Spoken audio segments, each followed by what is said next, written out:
ôi.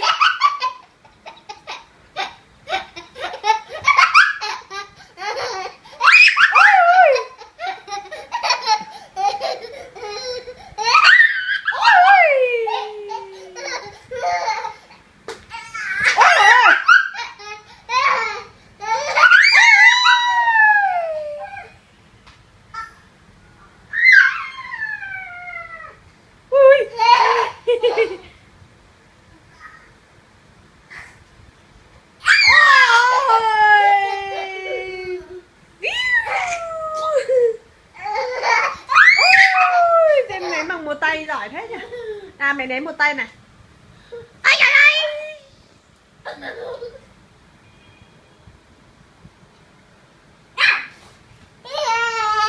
Ô ai cho gấu đứng đấy.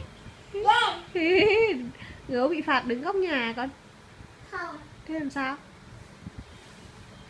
Bị ngã. À gấu bị ngã à? Vâng ạ. Bị trứng. Bị gấu trứng có không hết đau chân. À đừng thế cho hết đau chân nè. Em gấu hắt đi. Em gấu ngã. Em gấu hắt mẹ.